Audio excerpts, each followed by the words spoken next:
Hello everyone, good morning, welcome back to my channel Debashree's life. তো আজকে সকাল উঠে গেছি, উঠে ঘর দুয়ার ঝাড়দা করে নিয়েছি, তারপরে আমি এক্সারসাইজও করে নিয়েছি। তো এখন ব্রেকফাস্ট করব, আর সকাল থেকে তো বৃষ্টি পড়ছে, তো এখন একটু কমেছে আর কি বৃষ্টিটা পড়া। তো চলো, খুব সুন্দর একটা ওয়েদার, তার সঙ্গে সঙ্গে একটা বাস্তব ব্লগটা তোমাদের সঙ্গে শেয়ার করবো। আশা করছি তোমাদের ভালো লাগবে ব্লগটা দেখে। তো ব্রেকফাস্ট নিয়ে চলে এসেছি, আর ব্রেকফাস্টে আজকে আছে দুর্দান্ত, বাট হেলথের জন্য একদমই দুর্দান্ত নয়। তো দেখো, এই যে লুচি, ফুলকো ফুলকো পায়েস, আর এখানে আছে আলু মটরের তরকারি।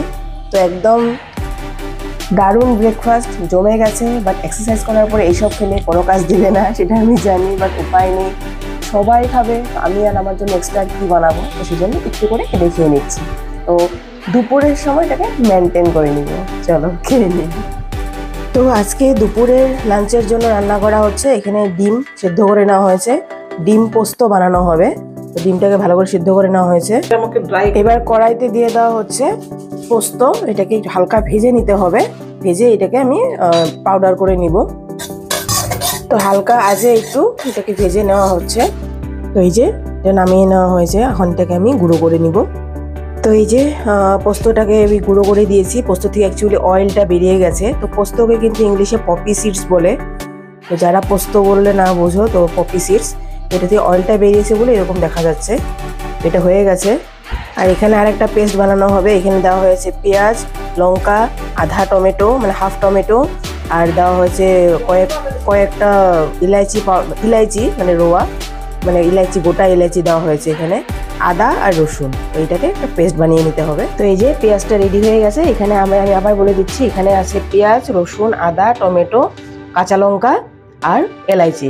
টমেটোর পরিমাণটা অল্প, মানে হাফ পরিমাণ টমেটো দেওয়া হয়েছে। তো এটা দিয়ে কিন্তু বানানো হবে আজকে ডিমের পোস্ত। তো কড়াইতে দিয়ে দেওয়া হয়েছে সাদা তেল, আর এটার মধ্যে 1 চিমটি হলুদ দিয়ে দেওয়া হয়েছে। এবার এই যে ডিমগুলিকে ভেজে নেওয়া হবে। ডিমগুলিকে হলুদ, সামান্য কিন্তু হলুদ আর নুন দিয়ে মেখে ভেজে নেওয়া হচ্ছে। তো হালকা করে ডিমগুলি ভেজে নেওয়া হয়েছে, হালকা লাল করে। আর ওই তেলেই দিয়ে দেওয়া হলো সামান্য জিরে ফোড়ন, দিয়ে দেওয়া হলো কয়েকটা লং, তেজপাতা আর শুকনা লঙ্কা, কুচিয়ে রাখা পেঁয়াজ দিয়ে দেওয়া হলো। এখানে পেঁয়াজটা 2 রকমের ইউজ হবে, একটা কুচনো আর একটা পেঁয়াজ পেস্টে যেটা দেওয়া হয়েছে। তো দুটো মিডিয়াম সাইজের পেঁয়াজ হলেই কিন্তু হয়ে যাবে।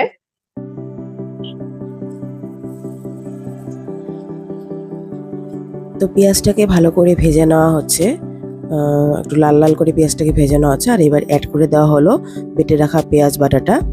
এখন পেঁয়াজ বাটাটা কিন্তু খুব ভালো মতন কষাতে হবে, খুব ভালো মতন ভাজতে হবে। যেটা মিক্সারে মশলাটা করা হয়েছিল, সেই মিক্সারটাকে একটু জল দিয়ে ধুয়ে কিন্তু এখানে দিয়ে দেওয়া হয়েছে জল। তো জলটা দিলে মশলাটা পুড়েও যাবে না, আর মশলাটাকে ভালো মতন কষানো হবে, প্লাস কাঁচা গন্ধটাও থেকে যাবে না।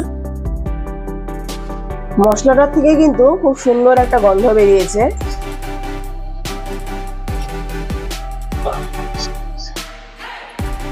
তো এখানে একটা মশলা বানিয়ে নেওয়া হচ্ছে, এখানে জলের মধ্যে দিয়ে দেওয়া হচ্ছে 1 চামচ মতন ধনে গুঁড়ো, হাফ চামচ মতন জিরে গুঁড়ো, সব দিয়ে না, আর দিয়ে দেওয়া হচ্ছে যে ভেজে রাখা পোস্ত গুঁড়োটা। তো এটা হাফ দেওয়া হলো, যতটুকু গুঁড়া করা হয়েছিল 3 চামচ মতন, 3-3.5 চামচ মতন। তো তার হাফটাকে এখানে গুলিয়ে নেওয়া হলো, আর হাফটা রেখে দেওয়া হলো। আর রেখে দেখো মশলাটা কিন্তু খুব সুন্দর করে কষানো হয়ে গেছে, পুরো ভাজা ভাজা হয়ে গেছে, কাঁচা গন্ধটাও কিন্তু চলে গেছে। এখন দিয়ে দেওয়া হলো এই গুলিয়ে নেওয়া পেস্টটাকে, পেস্টটা দিয়ে দেওয়া হলো।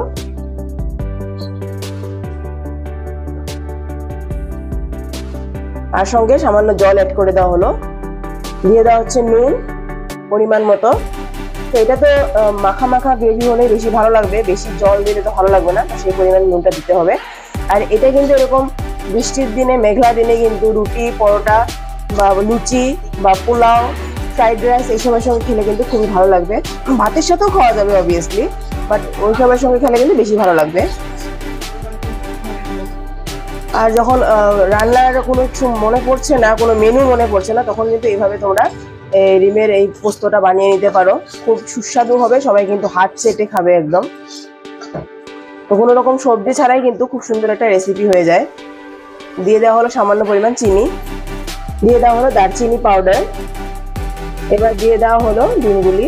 এবার ডিমটার সঙ্গে মশলাটাকে খুব ভালো করে মিক্স করে নিতে হবে।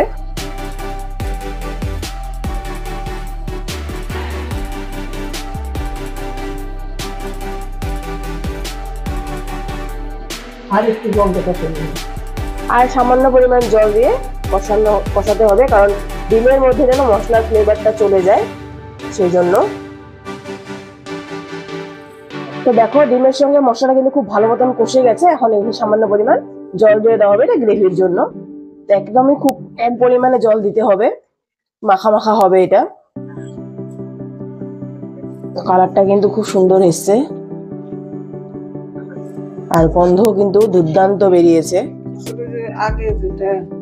এবার উপর থেকে দিয়ে দেওয়া হলো ভেজে রাখা পোস্তর গুঁড়োটা। তো এটা উপর থেকে দিয়ে দেওয়া হয়, যেহেতু ভাজা পোস্ত তো খুব সুন্দর একটা স্মেল বেরিয়ে হবে আর কি। তো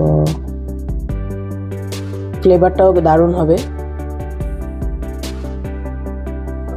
তো এই দেখো রেডি হয়ে গেছে পোস্ত ডিম। খুব সুন্দর হয়েছে কালারটা, পুরো একদম ধোয়া ওঠা। তো আমাদের লাঞ্চ রেডি হয়ে গেছে, একদম সিম্পল লাঞ্চ আমাদের আজকে, পোস্ত ডিম আর ভাত, একদম সিম্পল।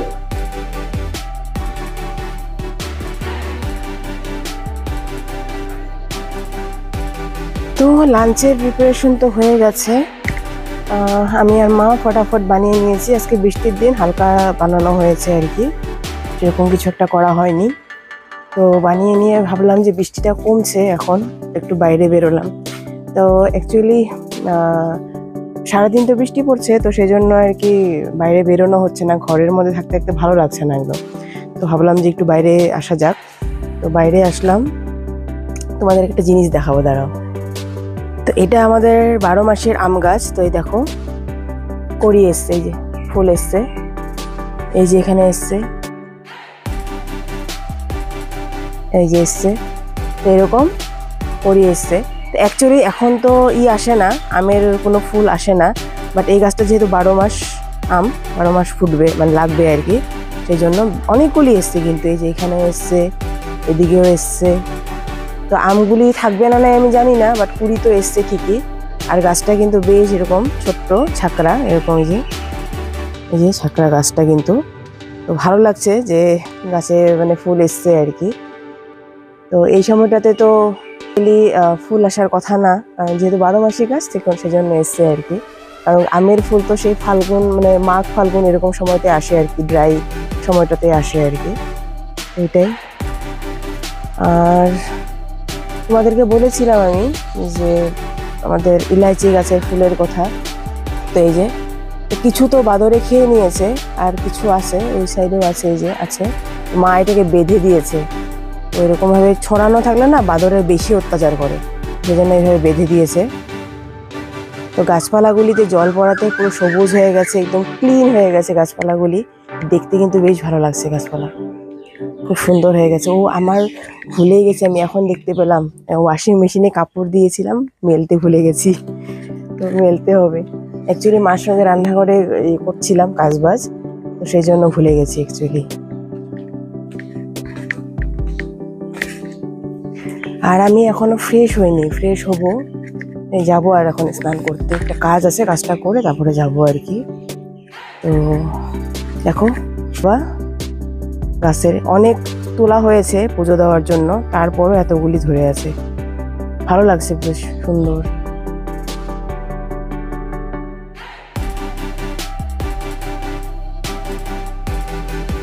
আর এই যে গন্ধরাজ, এটা তো আমার ফেভারিট ফুল, গন্ধরাজ খুব ভালো লাগে আমার।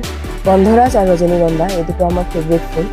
তো ছোট ছোট মৌমাছি বসে আছে ফুলের উপর, এই যে এখানে একটা আছে, এখানেও আছে, তো আছে কড়ি আছে অনেক ধরেছে।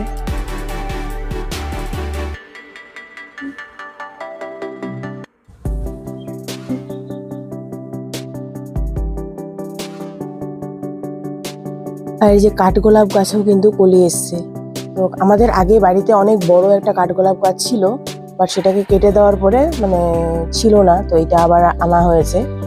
এই যে কাঠগোলাপও কিন্তু আমার খুব ভালো লাগে, ফুলটা বেশ সুন্দর, একটা হালকা মৃদু গন্ধ হয়, সেন্টটা খুব ভালো লাগে। তো আমি তো স্নানে যাব, তো স্নানে যাওয়ার আগে ভাবছি যে একটু টমেটো লাগানো যাক স্কিনে। তো টমেটোর মধ্যে আমি একটু চিনি নিয়েছি, তো স্কার্বের মতনও কাজ করবে। আর টমেটো কিন্তু আমাদের স্কিনের জন্য খুবই হেল্পফুল হয়। টমেটো কিন্তু আমাদের স্কিনের রেডনেস বা র্যাশেসগুলিকে দূর করতে হেল্প করে, ইরিটেশনকে কিন্তু দূর করে, তার সঙ্গে স্কিনটাকে টাইট করে, স্কিনের যেগুলি পোর্স আছে সেই পোর্সগুলিকে কিন্তু ওপেন পোর্সগুলো মানে ক্লোজ করতে হেল্প করে, তার সঙ্গে স্কিনের অয়েলকে রিমুভ করতে হেল্প করে, স্কিনটাকে কিন্তু ব্রাইট করে, আর অ্যান্টি এজিংয়ের কাম করে। কিন্তু আমাদের যে বয়স বাড়ার সঙ্গে সঙ্গে যে আমাদের স্কিনে একটা ছাপ পড়ে, বয়সের ছাপ, সেটা কিন্তু টমেটো দূর করে, ছাপটা কিন্তু পড়তে দেয় না। তো আর সঙ্গে সঙ্গে স্কিনের আমাদের যে ট্যান হয়, সান ট্যান, সেটা থেকেও কিন্তু মুক্ত করে। তো এইভাবে টমেটোর রসটা মানে স্কিনে লাগানো কিন্তু খুবই ভালো। আর তার মধ্যে যদি একটু সুগার নিয়ে নাও তাহলে একটা স্কার্বের কাজও করে। তো একটা ন্যাচারাল স্কার্ব হয়ে গেল এটা। তো ন্যাচারাল জিনিসগুলি আমরা বেশি লাগানো উচিত কেমিক্যালসের থেকেও। এইভাবে সার্কুলার মোশনে টমেটোটাকে লাগানো হবে।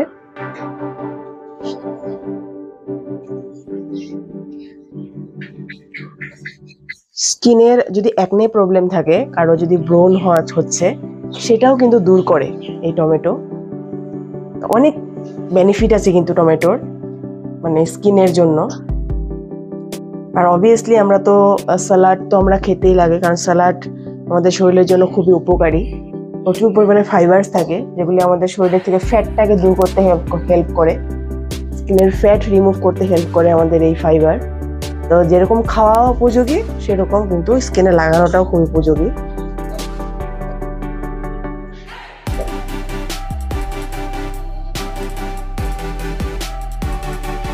তো এইভাবে আমি একটু লাগিয়ে নিয়ে 5-10 মিনিট রেখে তারপরে আমি স্নান করে নেব।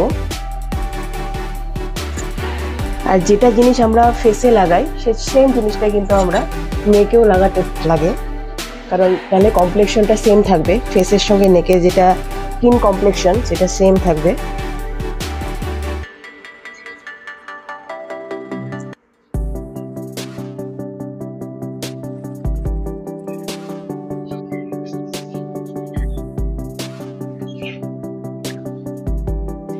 তো এই যে স্নান করে চলে এসেছি, আর দেখো স্কিনটা কত গ্লো করছে।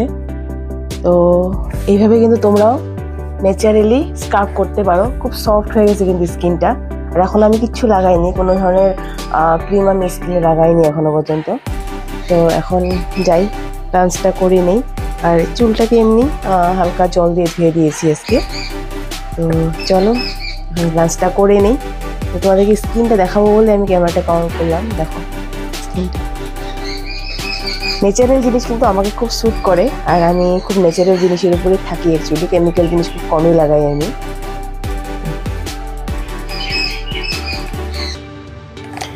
তো এই যে লাঞ্চ তো করা হয়ে গেছে, আর একটু বাইরে বেরোলাম আবার। তো তোমাদেরকে দেখাচ্ছি আকাশটা, তোমরা দেখো শুধু কত দারুণ লাগছে আকাশটা। একটা জায়গার থেকে আলোটা পুরো ফেটে বেরোচ্ছে, অসম্ভব সুন্দর লাগছে কিন্তু মেঘের মধ্যে গিয়ে। কিন্তু খালি চোখে তাকানো যাচ্ছে না ওই সাইডে, অ্যাকচুয়ালি আকাশের দিকে। এই সাইডটাতে কিন্তু পুরো মেঘ আছে, মানে উত্তর দিকে পুরো মেঘটা আছে আর কি। তো এই সাইডটা কিন্তু খুব অসম্ভব সুন্দর লাগছে, কি দারুণ লাগছে। দেখো হালকা হালকা মেঘ, তার মধ্যে সূর্যটা, এই দেখো হালকা হালকা। এখানে স্ট্যাটাস কিছু মেঘ আছে, আর সিরিয়াস মেঘও কিছু আছে।